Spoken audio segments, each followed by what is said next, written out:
And, you know, the NSE is still sitting very close to those 7-month highs. We're seeing quite a bit of optimism that is coming through, Judd, and clearly because a lot of the companies that are releasing results are coming in far better than expected. And then we also have this foreign participation, which is obviously boosting the overall bourse as well. Nice to be here. Yes, that's true. I think what you're seeing is a consequence of the improving macroeconomic environment with the rainfall and the declining inflation and a steady exchange rate. And remember, the Nairobi Stock Exchange had a downturn in last year, which means that a lot of these stocks are now much more affordable and the valuations are looking much more attractive. Let's also just delve into some of the companies. I mean, I mentioned Scan Group, that company down around 0.5%. It is said that it could be losing market share in Kenya, but it is diversifying further into the African nations. Is this a company that you're looking at? Because it has performed really well. I think it's up around 20 to 30% over the past year. Yes, Scan Group has a very interesting Pan-African expansion plan. They have signed letters of intent to enter into Angola and Mozambique with some very well-regarded ad agencies there, such as the Executive Center in Angola. They've also opened an in-market presence in Nigeria, Ghana, and Rwanda, and they've taken over some certain agencies in those countries. Remember a couple of years back, they bought Ogilvy and Mather, and with just the increased trade and investment flows in Africa, and multinationals continually eyeing the African consumer growth story, it just means that the macro picture really fits well with the Scan Group's line of business. So in other words, a buy then for you, Judd? Yes, I would say Scan Group is an attractive stock right now based on the revenue outlook and its dominant market position. Let's look at Mumias Sugar. It's been one of those companies that has underperformed the overall bourse, and one of the reasons is because a lot of investors not really happy with management, but now we've got a new financial director, we have a new CEO, and on the back of this, we're actually starting to see a bit of positivity coming through for Mumias Sugar. Would you say the fundamental factors could change for this company? I think it is because the former CEO had expressed political ambitions, and there were also a number of court cases that had been filed against him. So I think the conflict of interest was probably spooking investors to an extent. So I think the new change of management is a better message in terms of clarity and focus on the business as opposed to dual competing interests. Yeah.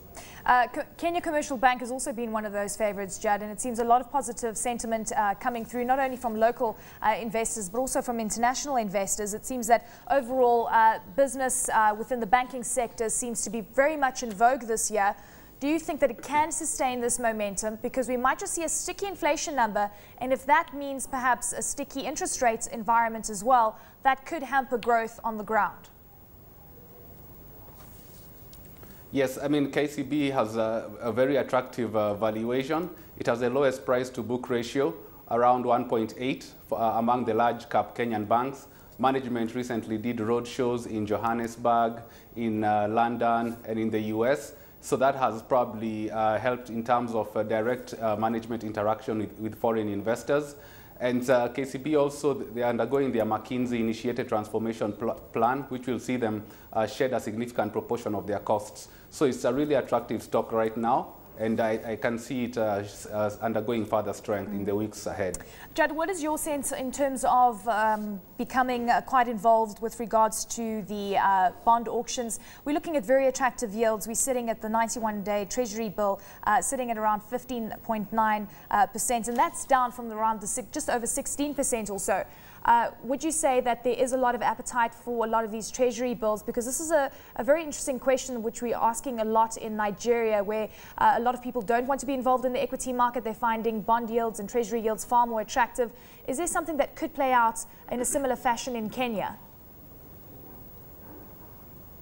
No, we actually expect the converse, actually. This is because the Treasury bill yields are falling down, and we expect them to continue dropping. Of course, what most investors now are looking is to extend or lengthen the duration, so to buy longer dated paper, because as interest rates start falling down, especially in the second half of the year, there will be opportunities to make capital gains.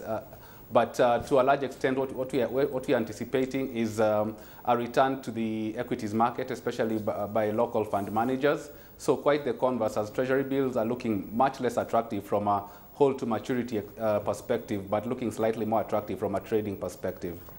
All right, so very quickly, also let's take a look at the Kenyan shilling. It's been pretty much stable. There is a lot of concern that the central bank is not going to be able to maintain this kind of intervention to keep the shilling sitting at those levels of around 87 or so to the US dollar.